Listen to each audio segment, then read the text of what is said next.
Former President GLORIA MACAPAGAL ARROYO, may gabi.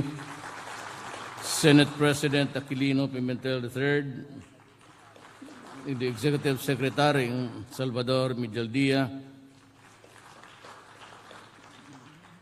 Okay na ba yung gout mo? O yung... Ano ba gout yun? Finance Secretary Carlos Dominguez III. Siya yung dapat sumagot sa lahat except for the law and order and to normalize things. But if it is an issue of money, ang alam ko lang kung talaga akong tanungin, where can I get the money, mag-hold up sa bangko. It's about, and maybe the collection of taxes. That's the only sources that to me is visible and available. We have the members of the Consular Corps and the members of the Cabinet, the members of the House of Representatives, Mr. George Barcelon, Philippine President of the Chamber of Commerce and Industry, mga kababayan ko at mga amo ko, I see a number of Cabinet members, and I am glad. But I'd like to start with maybe mahina na kasi ang memory ko. May have that copy you folded with your hands as the things that you'd like. No, that biro lang. We will just give it to Sunny and we will discuss that in the next meeting. It's a long list, but I'll start first with when you talked about the award given to the Fire Bureau for their services and maybe acknowledging their importance in the structural society and governmental obligations. There was this raucous, again, everybody blaming my mouth. Kasi may tinanong, and with due apologies to the former president, para malaman mo lang rin, I think he was asked what he thinks is the progress of the drug campaign. Obviously, during our time. And maybe out of, I would say, it was not quite a well thought of answer. He said na walang nangyari. Parang walang nangyari, mag-iisang taon na. Look, itong shabu, ang drugs, etc., cannot be solved by one man for a president for one term. It has bugged nations. Hindi nga kaya ng Amerika, tayo pa. America is under siege because of drugs. And they are far more than us. Yet, of course, they do not admit it. Pero until now, I said they're fighting a useless war there that never ends. And the sad part of it is that most of the drugs are provided by their good neighbors. It has until to a point where President Trump almost mimicked my threats and said that he would, waste them all. And even Theresa May said that I'll rip the law on human. Those were just expression of leaders in exasperation. Ako, madali lang talaga. Kung gusto lang ninyo, I can maybe reduce the drug people by almost 1/2 tomorrow. But yung lahat makita ko dyan sa kanto nagpapabili ngayon, talagang papatayin ko yan. There's no other way to do it. Because hindi naman sila nagdadala ng the street level of fighting there. Isa-sisa lang eh. And there's really a big loophole in the law. Pag silang so many grams, yun lang naman, one effort to run there, and he was able to sell about 20 sachets a day, you're okay. So pag nahuli yan sila ng isang sachet, they always go out the following day. And they jump bail forever. They don't bother to show up again. So yung archive ng drugs dyan, and if you go to the places of the courts, talagang nakapatong yan. Cannot be located. There's a devious design there. Itong mga drugs, including itong mga police. For example, yung police. Pag nahuli mo yan, all they have to do is to disappear.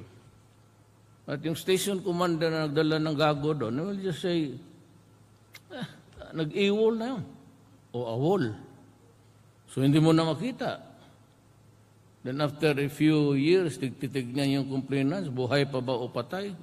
Or are they ready to testify? Or they are dead, tired, bone weary to go to the courts? So if the things that he wants to happen, sabihin niya, nawala na, walang interesado, or even that idiot there who serves the notice, sabihin lang niya doon na witness cannot be located, or Rodrigo Duterte cannot be, is no longer has transferred to another residence, unknown. Nobody would really, there's no a follow-up unit that's dedicated really to follow up persons who have jumped bail or criminals on the loose. We just a reactive government entity. It does not really go after, but if there's something to attend to, tapos may away, yun. Doon pa po, kung sabihin mo na if per chance, baka mahuli at ma-identify po the previous crimes. But other than that, it's really topsy-turvy. So, mahirap itong habulin. Kung ako, well, I would say, without batting an eyelash, pero not really to push my own chair. I did it because I had my way. Ganon rin. Pero you cannot do it in Manila or in any other place. Ako naman, yung totoo, yung hindi naman talaga magsabi ako that, before we can progress, that's my statement to Mr. Ayala. Sani was most of the time there in our meetings with the businessmen of Davao. Sinabi ko, classmate ko man ito si Sani. Economics niya noon sa school, 95. Ako 75. Oh, how can you compare me with him? So you have to listen to him. And I told, ito si Wendell Abisado, ito tao ni Ayala talaga. Sabi ko, sir, I can only guarantee you that I will impose law and order in the city. My way. But when the road is paved, for you safe enough to pasok kayo, you take care of business. So that was the arrangement. You have Sunny here to tell you that it's true.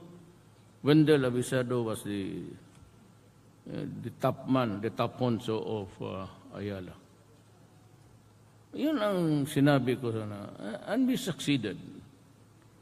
And my warning to everybody was,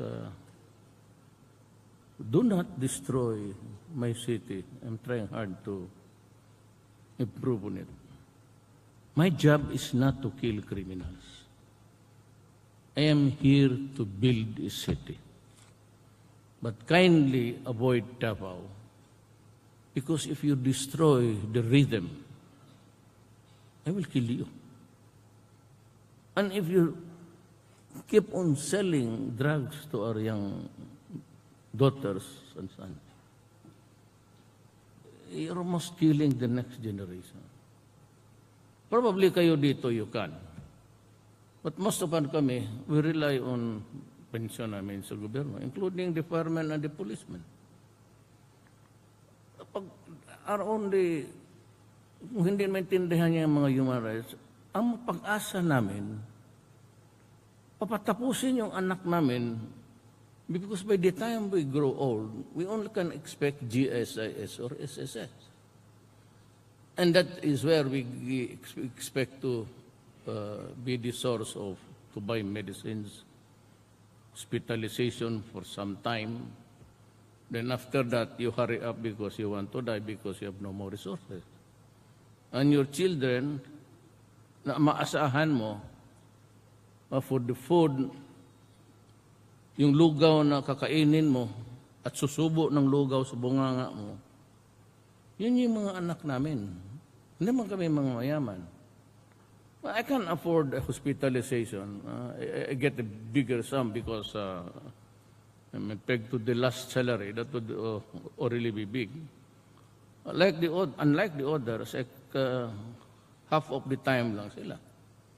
I can afford to be hospitalized maybe until it goes a flat line. Yung iba, dyan sa hospital clinic, you're only good for about 3 months. At pag nawala na yung medisina, no heroic effort siya, patayin mo na lang yan. Wala na, matanda na rin. And we are drained financially. Lahat yung taga-gobyerno, tanungin mo sa baba, ganun talaga. That is the typical and true story of there's no middle class here.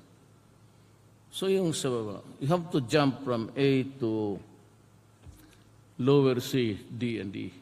Yan ang society ngayon ng Pilipinas. So kasi yung pagsabi ng yun you are asked, how is the campaign against drugs? At sabihin mo na, walang wala na wala. Look, I have lost to date, when I was president, I have lost about 92 policemen. Soldiers, almost 200. Why? Why more soldiers than policemen? This is just a drop run. Because in Mindanao and other places, when you raid, when you conduct a seize and seizure, you cannot just do it, your police with a shotgun and rifle M16. You have to bring along with you a machine gun, a bazooka, and everything. And it is always war there. Ayaw lang kasi naniwala because nabaon yung issue I'm not saying that it is true or it is not true. For all I care, they can say that it is really true that I killed people. Nabaon yung issue sa yung human rights. Sinakyang kasi nila, you know very well, you're all Filipinos.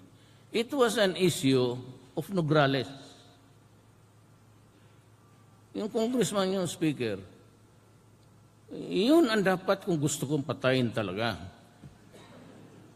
Hindi ko lang mapatay-patay ang nakikinig yung buang yan. Kasi yung asawa niya, pinsan ko. Kasi yung nagkukunik yung every death there na basaksakan, meron silang tiga Ako naman, I'm the type na, maniwala ka dyan? O sige, maniwala kayo. So if it's really a stupid story and you want to be, sige. So that was the issue in Davao. Always, every election, drugs, killings, extrajudicial, tapos women. Si Duterte ka, totoo yan. Bakit? Babae na yan, ayaw mo pa, gago ka pala. Ako ganoon ako. So, when I ran for the presidency, no one really expected that to happen. Yung issue was inano nila. But my God, I could not have killed 7,000. Itong mga bubo na. The thing is just, lahat na namatay doon. How can you kill 7,000 and not raise a howl? Ano ba tingin ninyo mga taga-Davao? Bubo? Unless you're ready to say na itong si Bebot Belios from Davao, walang ginawa ito except to condone and to... my other cabinet member is a priest. Iwasgo. You think that we are friends and he would not tell me, stop it, you're going overboard? I'm saying this because yung pagsabi kasi na na-insulto ko siya. Sabi ko, gunggong. Kasi sabi ko, marami na akong patay na pulis. pati sundalo. Ano, pagka sinabi mo kasi walang nangyari, you are not only belittling, but you are insulting me, the Philippine National Police and the Armed Forces. And I am oversensitive. Because tell me straight, during the first day of the siege of Marami, how was it done, or what precipitated actually? There was not a rebellion, right? Ganon. They were there to serve a warrant of arrest for drugs. Diba? The police there went, but needed a backup, so there was the Marines. Little did we know, and I must admit to you now, that although alam ko noon pa, at naririnig ninyo ako about Lanao, nobody was just listening, Dinansyalan, Manila. Kaya talaga ang sakit ng mga taga-probinsya. Gusto ko magmura, kaya lang nandiyan si Presidente. Tsaka ayaw ko na, sabi ko, kanina ako, so sinabi ko lang, huwag kayong magkamali. Not during my time. I do not really care if general problem ko lang. Huwag mo akong gawa yung gago. I was there, but I was also to assure them. Masakit sa akin kasi I proclaimed martial law there. And I sent the soldiers there to die. Kaya palagi ako nang doon, hoping also that I'd get a bullet in the head, and probably that would satisfy everybody. Natutuhanan yung kanya. But the action there initially was to serve a warrant for a drug case.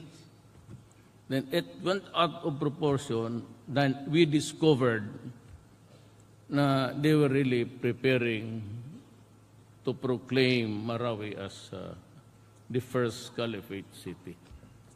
So they had the tunnels, and they accumulated the explosives overnight. Kaya hirap tayo ngayon. And what is stopping us now is there are 300, baka kasama yung pari doon, who are held hostages. Gusto ng army, nandito doon, i-assault, sabi ko, wag. We will just have to wait it out. If it would take 10 years dyan, kung yung naila na lang naiwan dyan, you have to give them food. You might hate really the Maote guys, but how about the Christians there who are being hostage? And, if you go there and start the killing, they'll be beheaded immediately. Mas dinagdagan mo yung problema. Nag-order ka na ng... Kaya ako oversensitive. So, huwag kang basta-basta na lang magbitaw ng salita dyan. Because these things are happening. And I suffer every day. Kasi may patay talaga araw-araw. I can assure you, 2 or 3 soldiers die. O police, kasi dinagdagan na namin ng police doon. I had to get some. I'm warning you, but they know.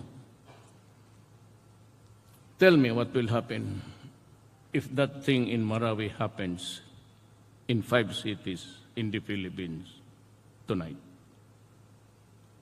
Yeah? Sleep on it tonight. Dito, it took us, we are now on the 3rd month.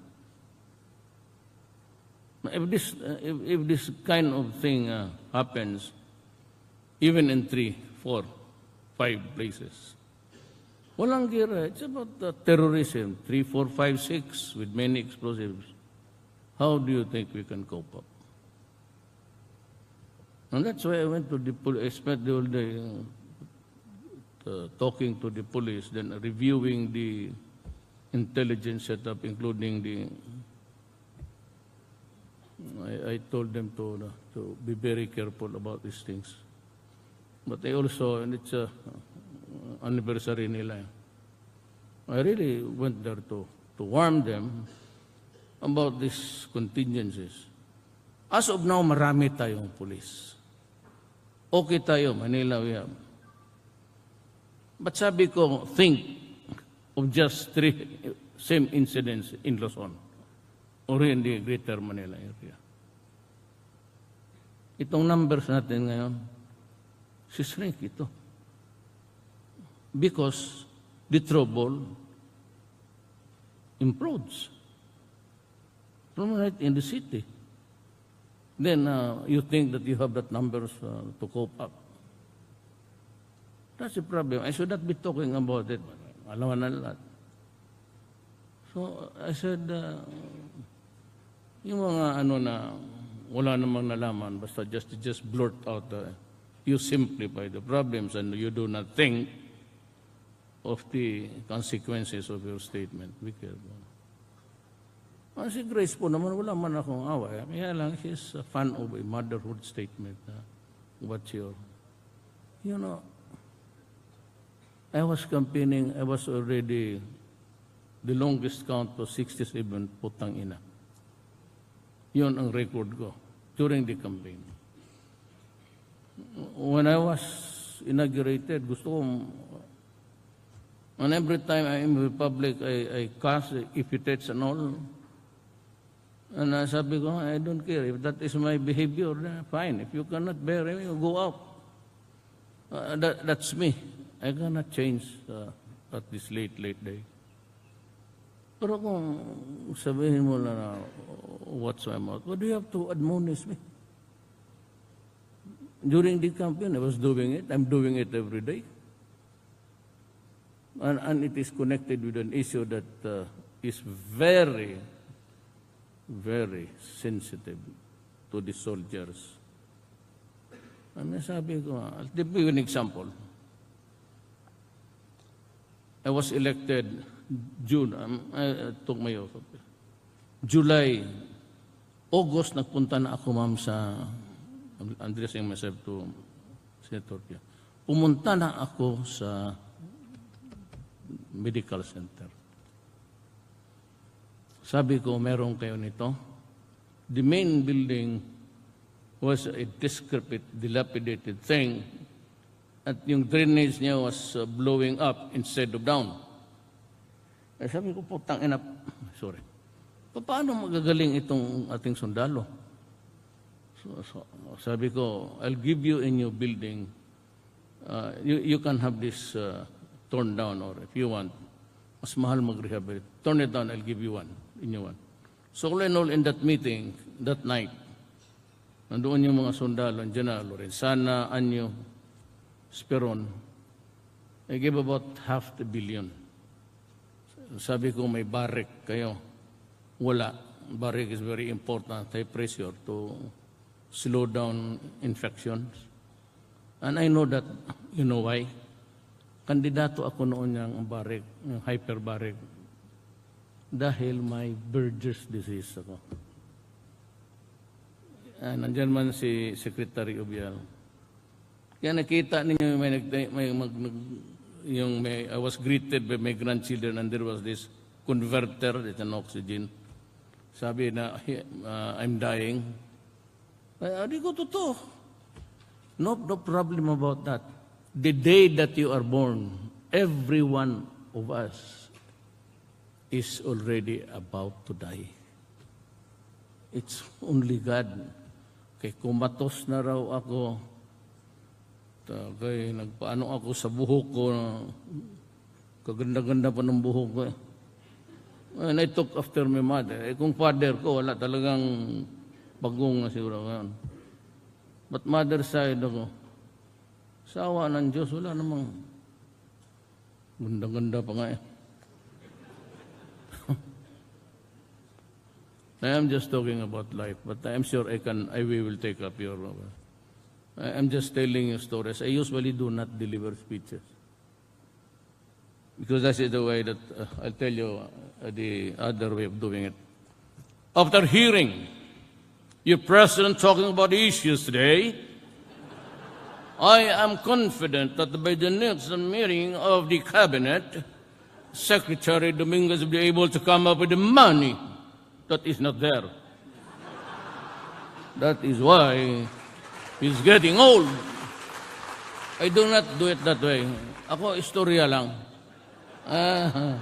And usually it's of human interest. So we go now to itong governance. Sabi ko sa inyo, to make it easy for you to establish business. I've told you before,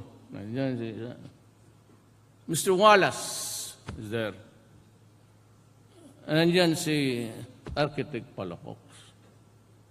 Si classmate ko, Art Tugadi of Transportation. Ito talaga, no? Wala akong biro. Mayaman yan. Bilyonaryo yan. Totoo lang. Bilyonaryo yan. Sa college of law pa kami, si working student, he was already a CEO. Talagang bright to.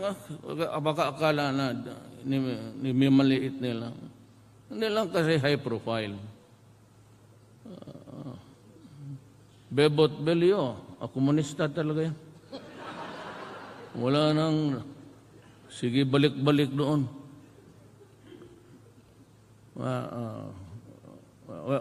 Kasama kami sa dormitorio. Yan, kasama niya si Dulay. I appoint to Dulay, pati siya. Dulay, ganun lang yan. I know his values because we were together in the dormitory. There was a time when you used to rob the PX there. For us na hindi makauwi ng probinsya ng Holy Week because natalo sa... That's why hindi talaga ako pumayag niya kay Alay. No. Lahat kami mga estudyante noon, nandoon kami, gabi-gabi doon sa Alay. Tapos wala ng pera pagkain, pan na lang pati yung tubig dyan sa fountain. Yan ang bisya.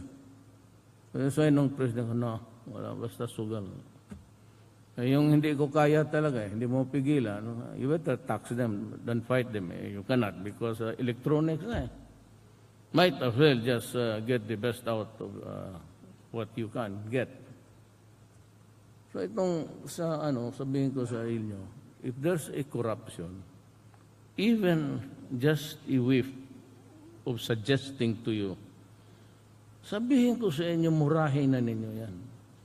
They do not have, we in government do not have that right to ask money other than our salaries. Bakit kayong mga, lalo na, very big business, you report to us. If it's about this Debor and Secretary Mariano sa DAR. Mga left, both left. Doesn't mean to mga left kami na we work for the people, whether we are on the left or on the right. Trabaho namin yan. But corruption is really one I do not like. Pati yung anak ko ngayon, sinasali dyan sa customs. I told you before, and I'm telling you now again, kung sino sa mga anak ko ma-involved sa corruption, I will immediately resign. That you have my word. Wala na ako. I'm 72.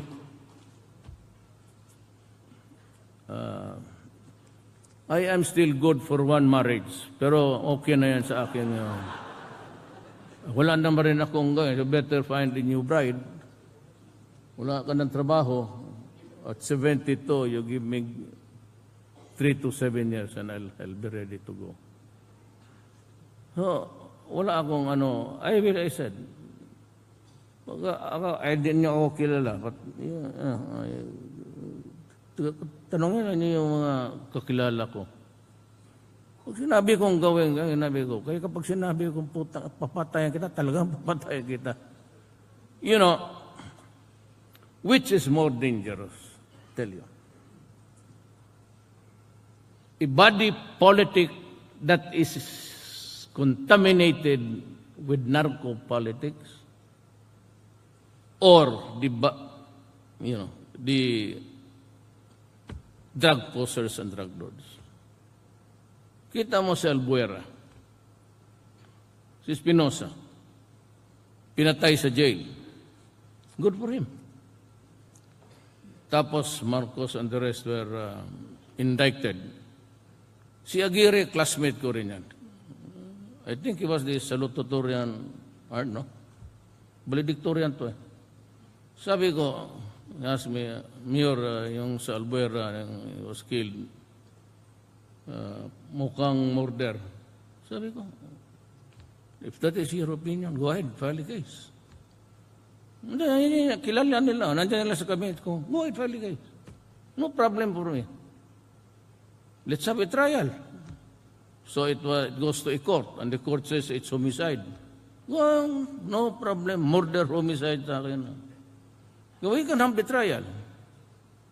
Tapos sabi nila na the trial will start. I'll give them the lawyer.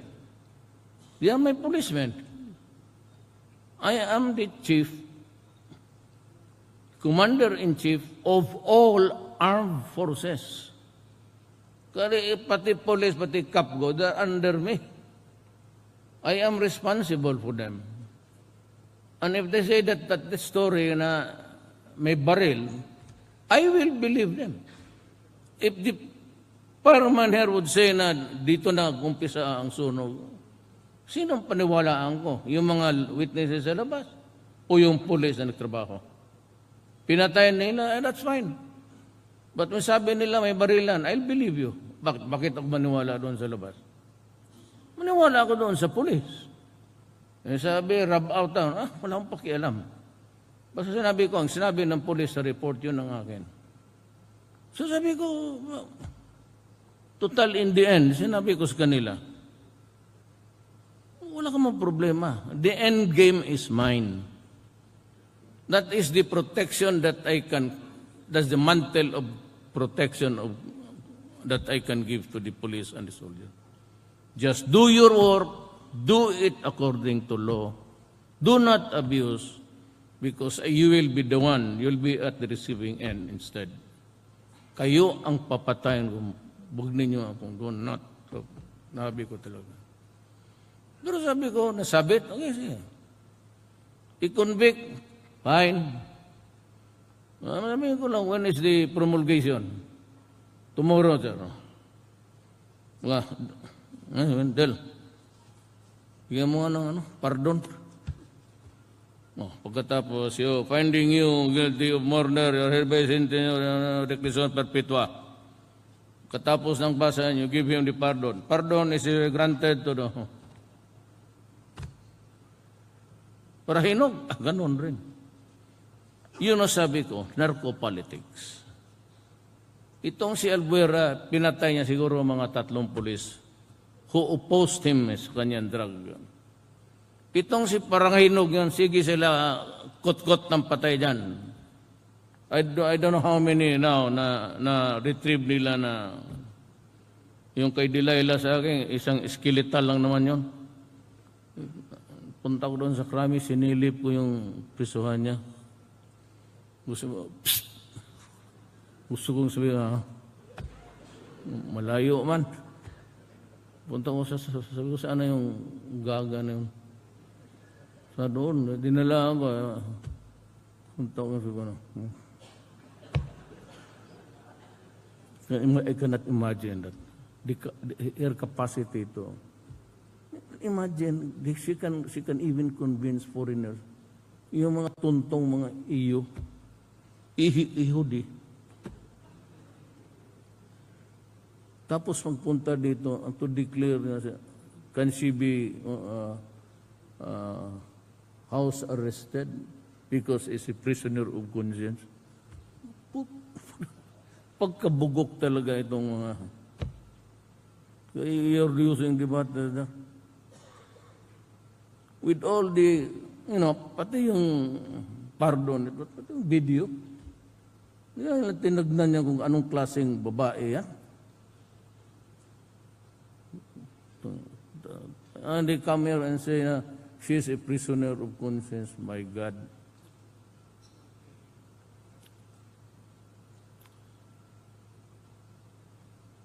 Sandali lang kay I'm trying to replay the video.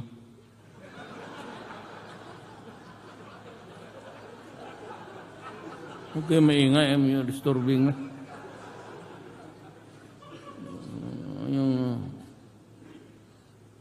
I can still see the dog na yung karga-karga niya palagi sa opisina niya.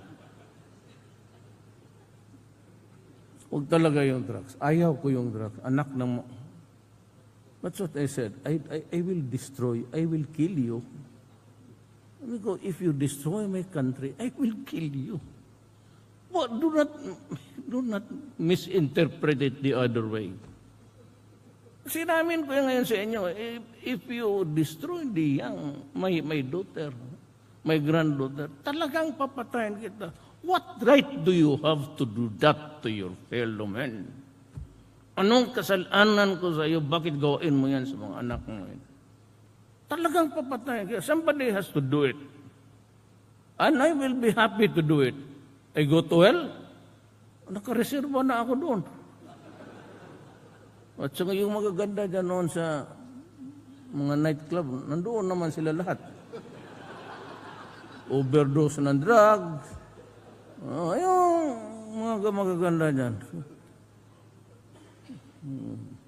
Lahat ng pangit. Noon sa langit.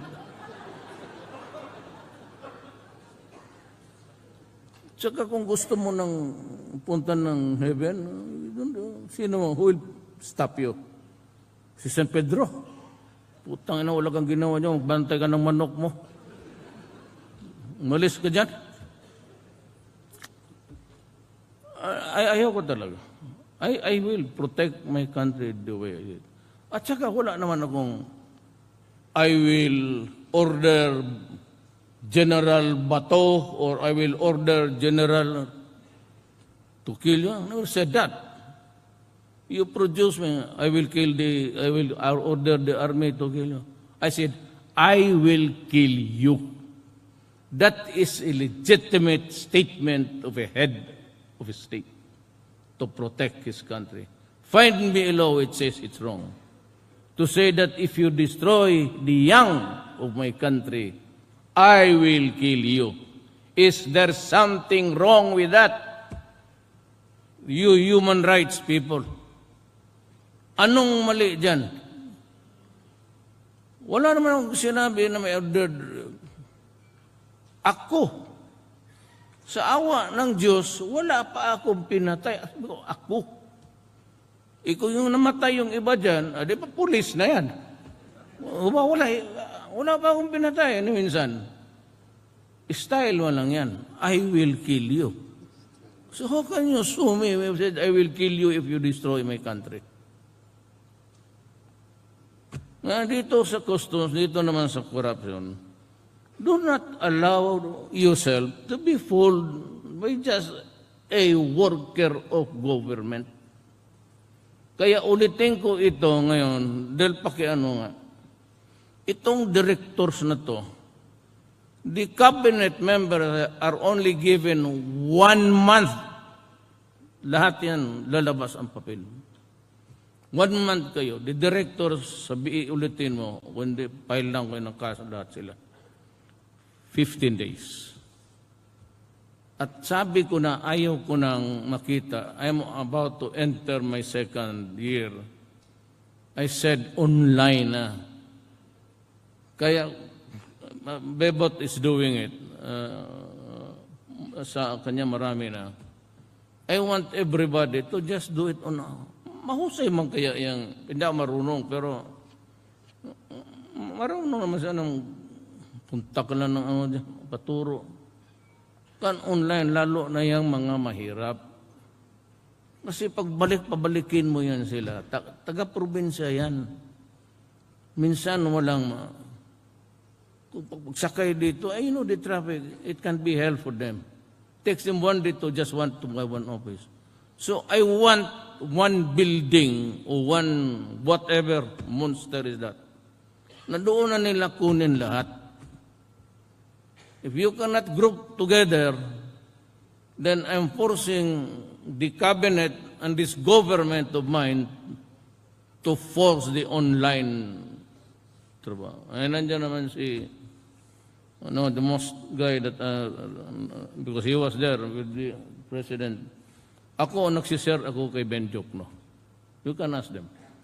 Whenever I address Mr. Jokno, I always, Secretary Jokno, nagsishare ako. Ay, yung iba, serkador na yun. Sergio.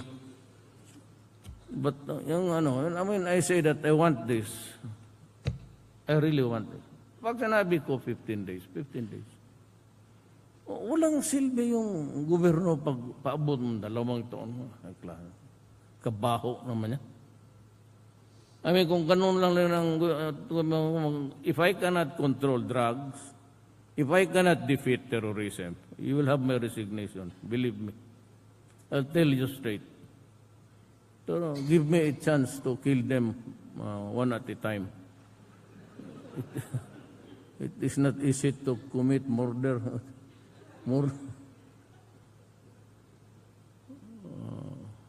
Hindi ako pwede tanan. Corruption ano.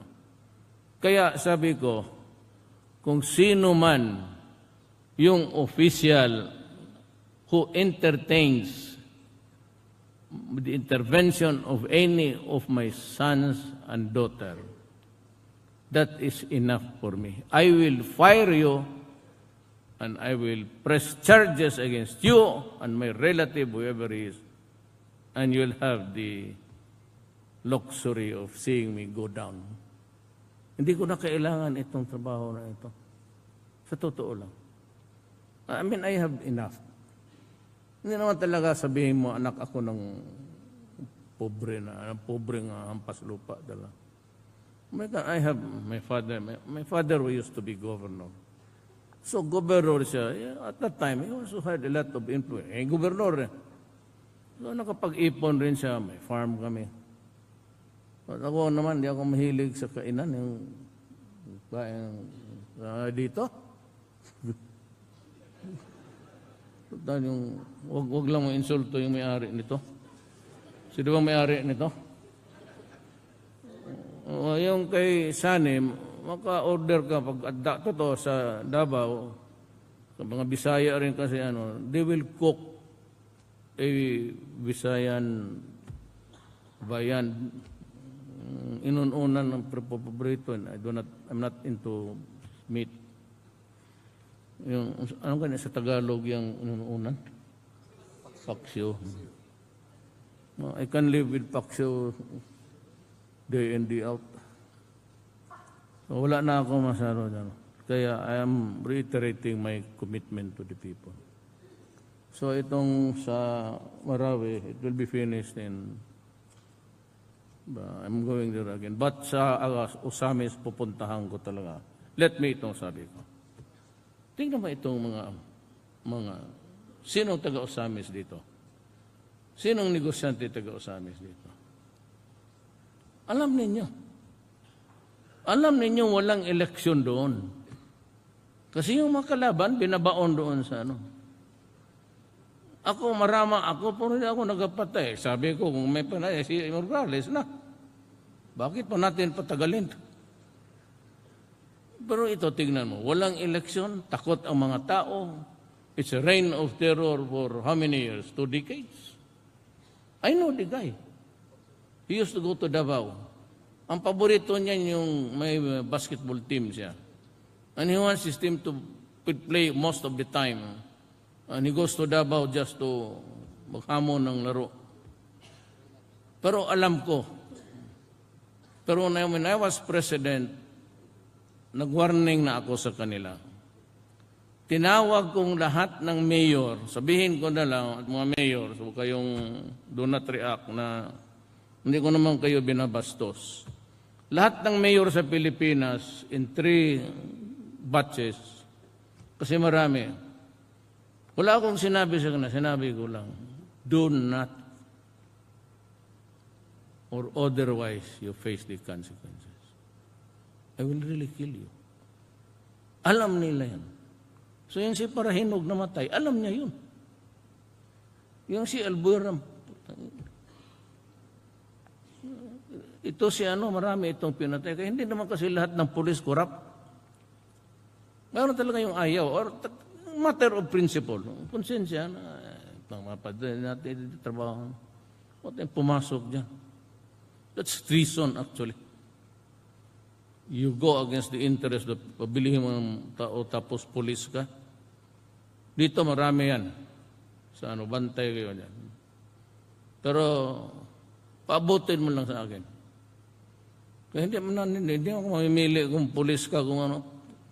Walang pakialam sa iyo. Total, kung barilin mo yan, no? Kaso pa man yan. Abot pa ng 10 taon yan. Saka itong ano, lahat na. Ayaw ko talaga yung prison. Itong minsan, talk about the ombudsman. With due respect to the one sitting there now, si Morales.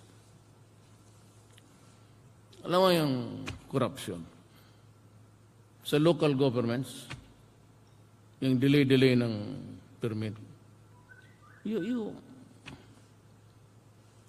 tell me. Saka makita ko talaga, yung ombudsman, sige lang yung file ng kaso left and right. You know the batting average of winning a case for the government. It's almost about 2 to 8 acquitted. Ang masaktan ko dyan, kung ano mo talaga ganito, kasi pagka municipal mayor o governor, lalo na itong kaya ni Parahinog, itong, hindi ko lang mamura kasi patay na eh. Yung magsabi yan siya na, i-approve mo yan, o pati yung treasurer, i-approve. Yung mga treasurer, walang nakukuhang pera yan. But pag sinabi ng mayor na walang hiya, tarantado na corrupt, yan, approve mo yan. Wala yan silang choice, pipirma yan. Pagdating ng demandahan, itong mayor, maraming abogado, itong mga treasurer auditor, makita mo pumunta ng Sandigan Bayan, magsabi pa na, sir, minsan kasi, mayor, kilala na Davao City, but sa region, bakit nandito ka? Sir, may kaso ako. Makita mo yung damit nila na, barong nila na. Sabi ko, bakit? Sir, demanda kasi yung kaso ng si Mayor man yun. Sir, pirma lang man kami, wala kaming magawa. Tapos makita mo, maawa ka na, ngutang pa kami ng pamaster. Ako, nag-overland lang ako, sir. From Davao talaga, initiniis ko. So, diabetic pa ako, sir. Sige, ako ihi. Tapos doon, only to be acquitted. Yung mga gano'n na, yung madali. Ako, piskal ako, yung tamad na, there being a prima I filed the case. Ayaw, yan lang, there being a prima facie case. Let this case be filed in court. Tapos. Diyan ang mga mahirap. Yung mga mayaman, yung lahat na. Ilang taon nang hindi marunong mag-ano. Piskal ako, tingin ko, I do not have the evidence. Even yung kaya mga komunista. Why are we talking to each other? Bakit hindi nila masunog-sunog yung EPG ko? Doon, pinuntahan ko nila sa EDSA. Sabi na, minumura ka doon ng, ako ano? Hindi ko nagpunta ko. I was not there to look for you. I was just asking, bakit? Anong nagawa ko sa inyong...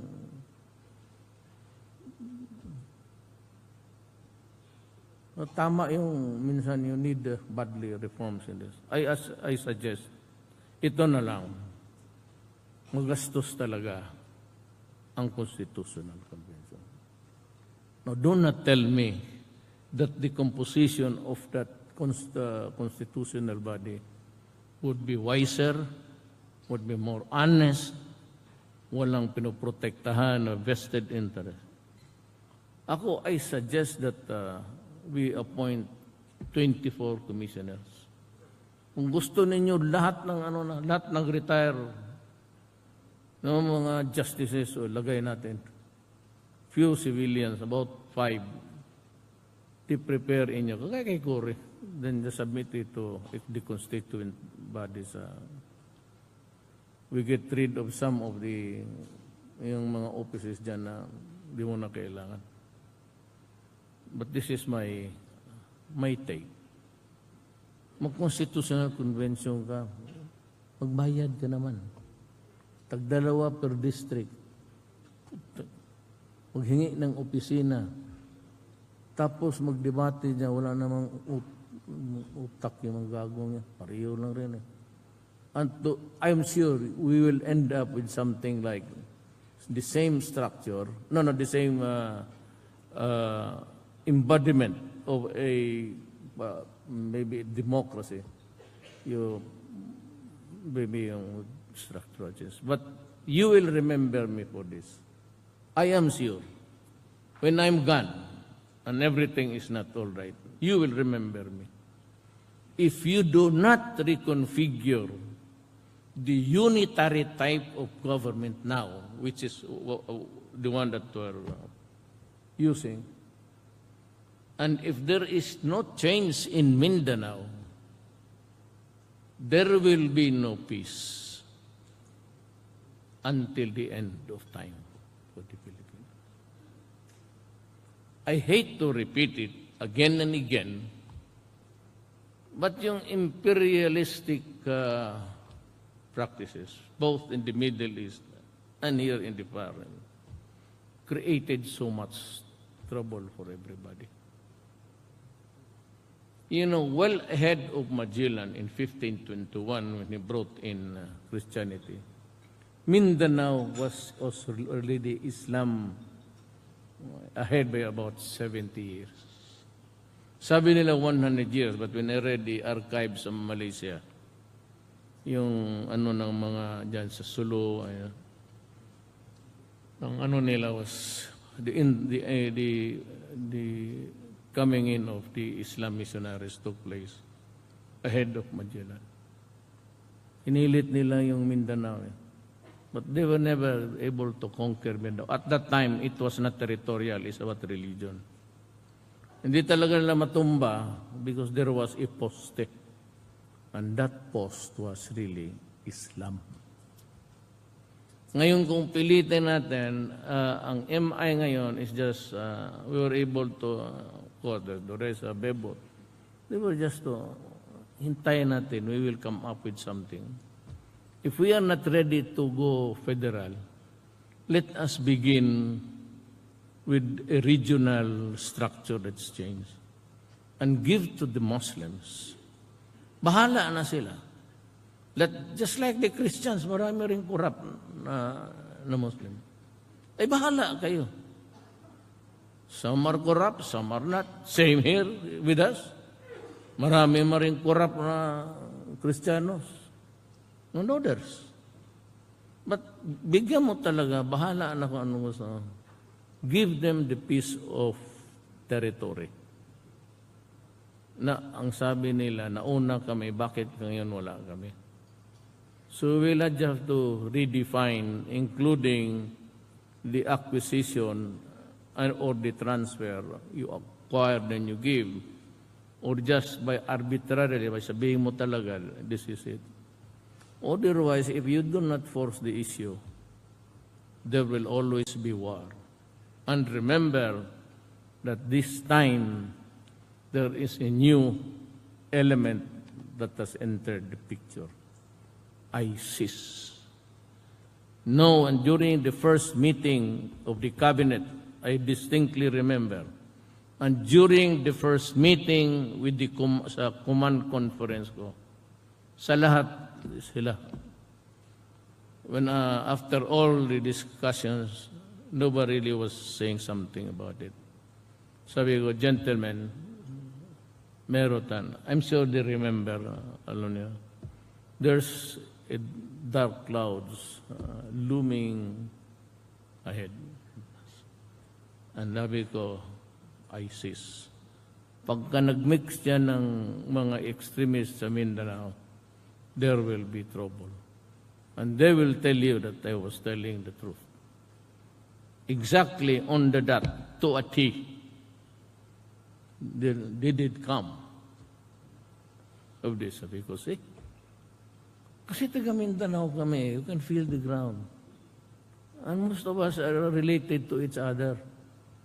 No, hindi lang full blood, but you know, my mother, my grandmother, my mother. Alam namin kasi, alam namin. Sasabi mo, mga pinsan na, sa MOBA, marami yan sa evacuation center. Kaya ang tanda nyo. Remember that. You will remember me. Tingnan mo. Ba, sinabi ni Mayor ron. Katong MI pati sinor, dahil yung personal rapport na, magkaibigan na sa katagalan, kaano. Sabi niya, sige, we'll give you a chance. So give me a chance, it's my time. So, out of, sabi niya, lola ko, maranaw, so give me time. Pero itong pagpapamasok, pag sumunod ito sila sa ISIS, wala na. Good and very good. We are lucky because si Murad of the MI at si Sinor, ayaw talaga. They are not into extremism too. Ayaw talaga nila. That is why yung two main, hold sila. So yan ang nagbaliktad, or they will join eventually when desperate na ganito pala. Wala, I don't know where I will. Dapat ninyong malaman yan. Itong governance, we will take care of that. I said in the next meeting, Sani can maybe give us a nutshell yung mga, we will. Pero dito sa corruption, wala talaga. Pagka na-corrupt, kasalanan na ninyo yan. Ibig sabihin, ginusto mo rin na lukuhin ka ng, I said we are just workers of government.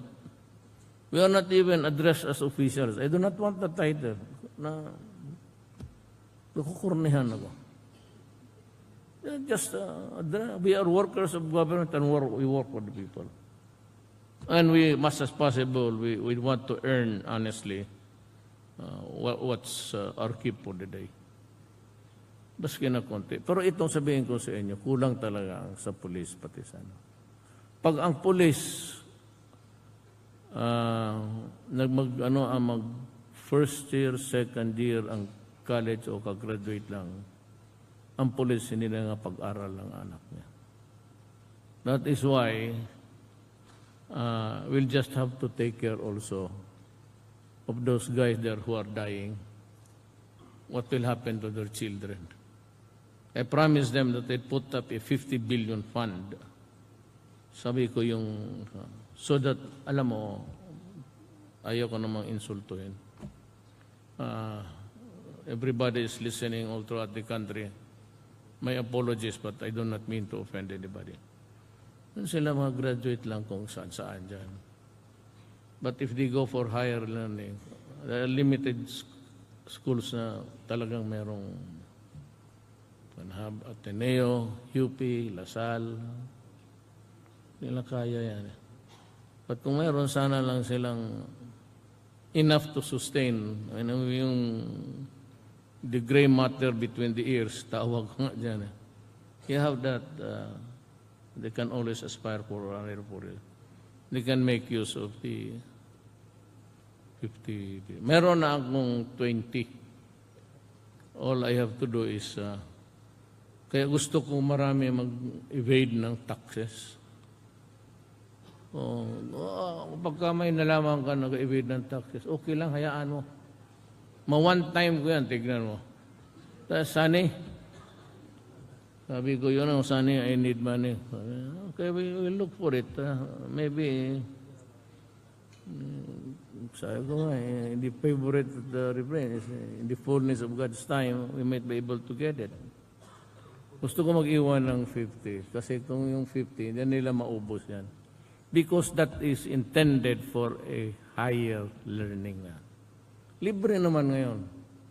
So, Sunny has to sit on his ass thinking every night, anong gawin niya to? Kasi universal education ngayon.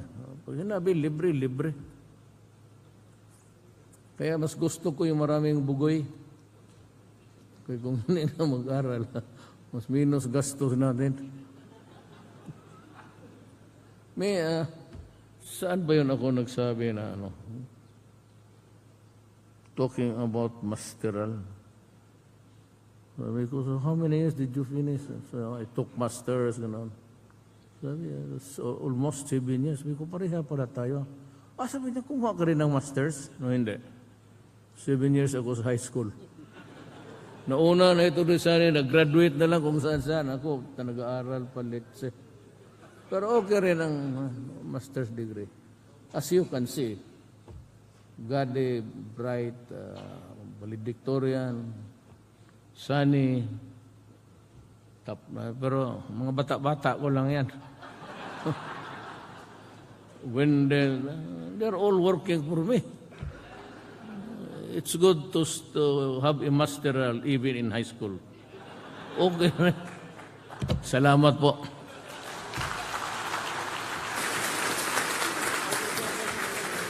Thank you, Mr. President. At this point, may we request our President to remain on stage for a photo opportunity. May we call on PCC